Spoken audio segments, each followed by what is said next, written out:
बिस्मिल्लाहिर्रहमानिर्रहीम। Last week हमने देखा था कि रेज की मदद से हम इमेज कैसे बनाते हैं, रे डायग्राम, इमेज फॉर्मेशन यूजिंग रे डायग्राम्स।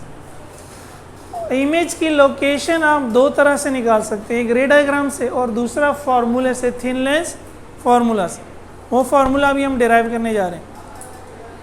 रे डायग्राम्स जो हमने बनाई थी, याद है, कन्वेक्स लेंस की 6 डिफरेंट सिचुएशंस थी, 6 केसेस हमने उनको गए थे, सही है। केस 1 से केस 5 तक इमेज रियल और इन्वर्टेड थी। केस 6 में वर्चुअल हो गई थी जब ऑब्जेक्ट फोकस और लेंस के दरमियान आ गया था। केस 3 दरमियानी केस था, पिछला लेक्चर जिनको याद नहीं है तो वीडियो पे जाके देख लो। ऑब्जेक्ट 2F पर तो इमेज भी साइज दोनों का सेम, 1 और 5 एक दूसरे का उलट थे, 2 और 4 एक दूसरे का। तो कन्वेक्स लेंस की तो ये था। कनकेव लेंस के हमने कहा था इमेज हमेशा वर्चुअल और इरेक्ट बनेगी, और इमेज बनेगी कहाँ? लेंस और फोकस के दरमियान।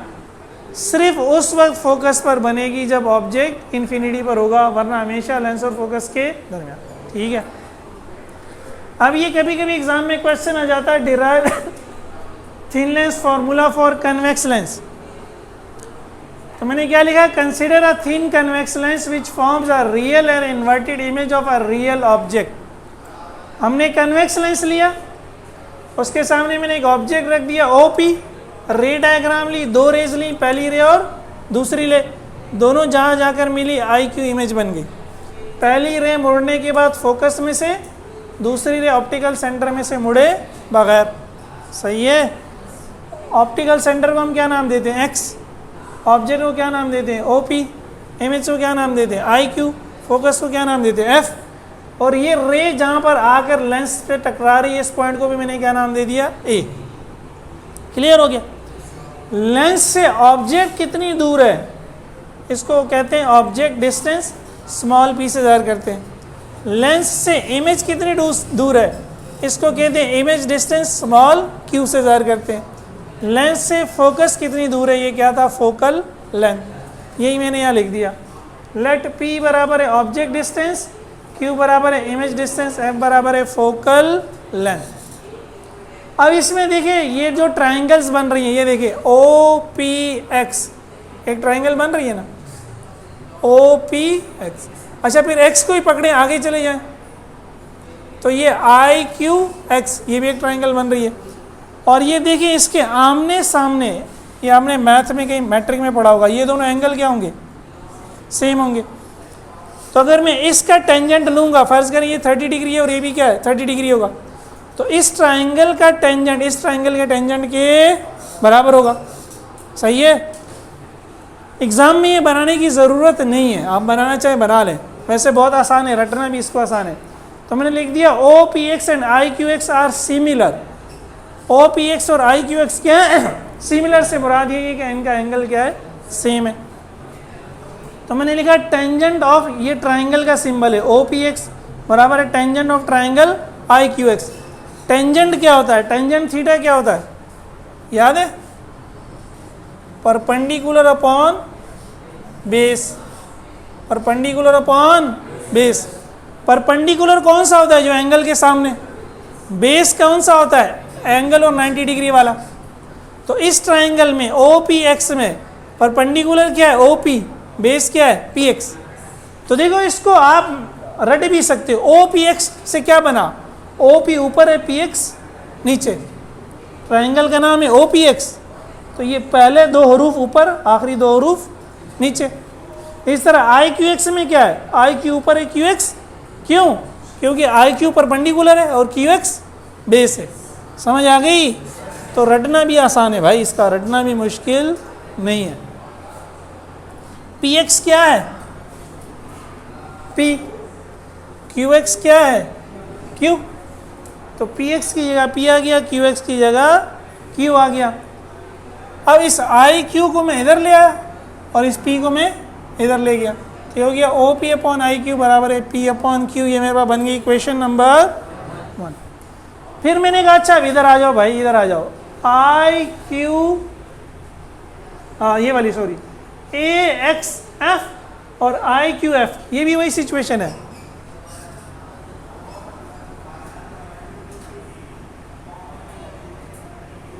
ए X F I Q F, इसमें भी वही बात है,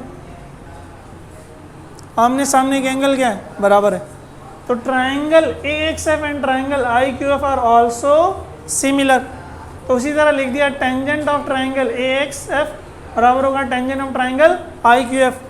ये परपेंडिकुलर ए एक्स, ये बेस एक्स एफ, अगेन नाम से A X upon X F, I Q upon Q F, I Q perpendicular है क्यू बेस। अब एक्स एफ क्या है यहाँ, एक्स एफ हमारी फोकल लेंथ, क्यू एफ क्या है, ये क्यू एफ है, क्या होगा क्यू एफ, क्या होगा क्यू एफ, इस और इसकी मदद से निकाल सकते हैं ना, ये मालूम है ये भी मालूम है, तो ये क्या होगा, हाँ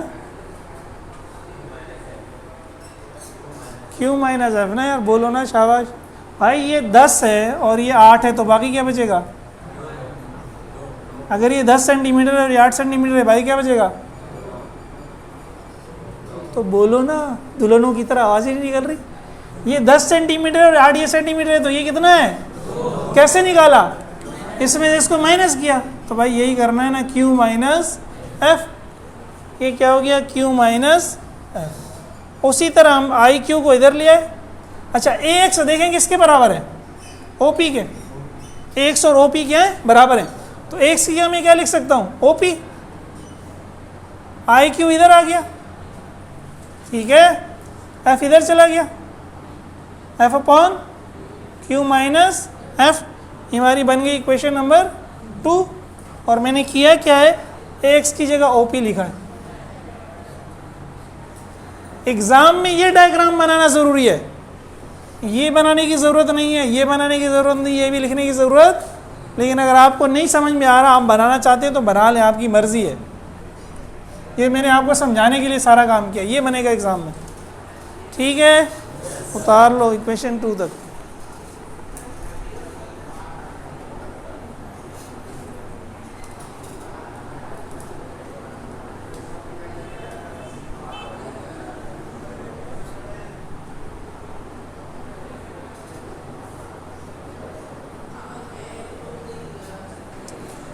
अब देखिए इक्वेशन 1 और इक्वेशन 2 की लेफ्ट हैंड साइड बराबर है। जब लेफ्ट हैंड साइड बराबर होंगी तो राइट हैंड साइड भी बराबर होंगी बहरहाल, लेकिन हमने आसानी के लिए लिख लिया कंपेयरिंग 1 एंड 2। 1 में O P upon I Q ये बराबर होगा 2 में O P upon I Q, एक ही चीज़ है ना, O P upon I Q. 1 में O P upon I Q क्या है, पी अपॉन क्यू, 2 में O P upon I Q क्या है, एफ अपॉन क्यू माइनस, ठीक है। और भाई ठीक है, यहाँ से हमने क्रॉस मल्टीप्लाई किया, ये इससे मल्टीप्लाई होगा इन दोनों से, तो ये दो चीज़ें ये ब्रैकेट में आ गई, P multiply by Q minus F, Q F से मल्टीप्लाई हो गया, तो सिंगल ही है, ये तो एज इट इज़ आ गया, ठीक है।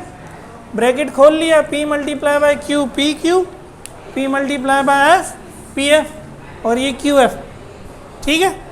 अब पूरी इक्वेशन को पी क्यू एफ से डिवाइड कर लिया, तो P Q upon P Q F, P F upon P Q F, Q F upon P Q F, P Q cancel, P F cancel, Q F, यहाँ नीचे F बच गया, यहाँ नीचे क्यू बच गया, यहाँ नीचे पी बच गया, ये माइनस में इधर ले जाके क्या कर दिया प्लस, ये आ गया थिन लेंस फार्मूला, ठीक है। उतार लो, 4 नंबर पक्के कर लो, है भाई। थिन लेंस फार्मूले में हम साइन यूज़ करते हैं, साइन कन्वेंशन। क्या होती है साइन कन्वेंशन, इधर देखें, इधर इधर। अगर ऑब्जेक्ट रियल होगा तो P को पॉजिटिव लेंगे, यानी अगर आपसे कहा जाता है कि ऑब्जेक्ट 10 सेंटीमीटर दूर है, अगर वो रियल ऑब्जेक्ट है तो P 10 सेंटीमीटर होगा, अगर वो वर्चुअल ऑब्जेक्ट है तो P माइनस 10 सेंटीमीटर लेंगे आप, ठीक है। इस तरह अगर वो कहता है इमेज जो है वो 20 सेंटीमीटर दूर बन रही है, अगर इमेज रियल है तो आप कहेंगे Q is equal to 20 centimetre, अगर इमेज वर्चुअल है तो आप कहेंगे Q is equals to minus 20 centimetre. Focal length वो कहता है लेंस की 15 सेंटीमीटर है, अगर कन्वेक्स लेंस है तो आप कहेंगे 15 सेंटीमीटर है, कनकेव लेंस है तो आप कहेंगे -15 है। समझ गए? अच्छा, अब अगर कनकेव लेंस के लिए ये फॉर्मूला निकालना है, कनकेव लेंस के लिए हम ये फॉर्मूला कैसे निकाल सकते हैं? वही कंडीशन होगी, consider a thin concave lens that forms a virtual and erect image of a real object. ये तो हमेशा वर्चुअल इमेज बनाता है। ऑब्जेक्ट से दो रेज ली, पहली रे इधर चली गई, दूसरी रे ऑप्टिकल सेंटर में से सीधा सीधा गुजर गई, तो ये तो एक दूसरे से नाराज है, नहीं मिलेंगे। हम इस रे को पीछे लेके आए, इसको फोकस पे मिलाया, तो यहाँ ये इस पॉइंट पर दोनों मिल गई, यहाँ हमारी वर्चुअल इमेज बनी। वर्चुअल इमेज को भी डैश डैश से जाहिर करते हैं। तो ऑब्जेक्ट से लेकर लेंस का डिस्टेंस p, इमेज से लेकर लेंस का डिस्टेंस q, फोकस से लेकर लेंस का डिस्टेंस f होगा वही OPX के अंदर ये ट्राइंगल बन रही है IQX। ये देख रहे हो OPX और एक ट्राइंगल और IQ, अगेन दोनों के लिए एंगल क्या है? सेम।